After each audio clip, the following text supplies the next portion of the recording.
Did you know that before the Dogman movie, the author Dave Pilkey made his own film called Farts? Did you know that back in the 1970s he created a superhero comic called Waterman? And did you know that two special characters from Captain Underpants are actually Dave Pilkey split in half? Today I'm counting down 5 wild facts about the Dogman universe that even hardcore fans might have missed. Let's get into it. Fact number 1.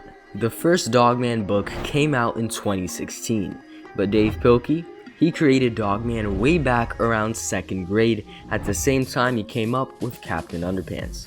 And the original idea was way different. In an interview, he revealed that he wasn't really a man, but he would always get struck by lightning for some weird reason, and the lightning would give him superpowers. And honestly, that sounds like an alternate universe Dogman waiting to happen. It's kind of wild to think that the character we're reading about today started off as a sketch in a kid's school notebook, and yet here we are talking about his movie, his video game, and his whole universe. So remember, if you're one of those kids doodling in the middle of class, never give up on your dreams, because you never know what could happen. Fact number 2. In a world where almost every comic is made digitally, Dogman is 100% hand-drawn by Dave Pilkey himself. The book's hand-drawn style is done completely on purpose. Pilkey wanted Dogman to look like something George and Harold actually made. It's supposed to feel like a kid made it because in the story, kids did. So next time you're flipping through the pages, think about all the blood, sweat, and tears that went into the book. Maybe not blood though, and hopefully not tears either. Fact number 3. Believe it or not, Dave Pilkey made his very own movie.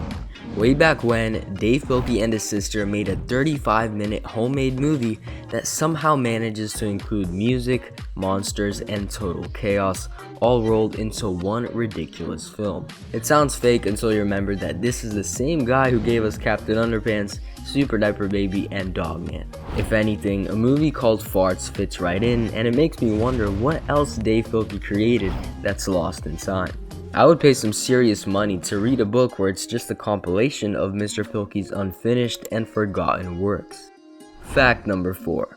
If you've ever read the Super Diaper Baby books, you may have heard of Rip Van Tinkle.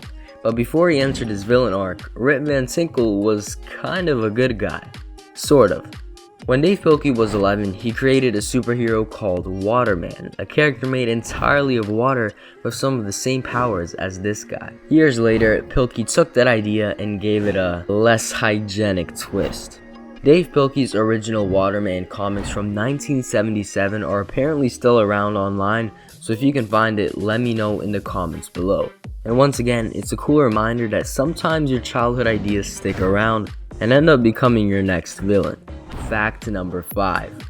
While many of us might have assumed this, in an old interview, the man himself made it official. George and Harold are based on Dave Pilkey. As a kid, Pilkey constantly got in trouble at school, most often for drawing comics and making everyone laugh, except his teachers. Now, does that sound familiar to you? If it does, then you know that we're all talking about George and Harold. But George and Harold aren't just troublemakers, they're creators, trying to bring their ideas to life even when the adults around them don't get it. And they're not the only ones influenced by Dave Pilkey. Another very important character who has a piece of Mr. Pilkey inside him is Petey the cat. In interviews, he said Petey reflects a lot of the emotions he felt growing up. That journey from struggling to trying to be better is personal, which is probably why it feels so real. So now the question is, how many of these did you already know? Let me know in the comments below and tell us if you're a real Dogman fan. And if you are, like and subscribe for more Dogman videos. Thanks for watching, and remember, Big Jim for the win.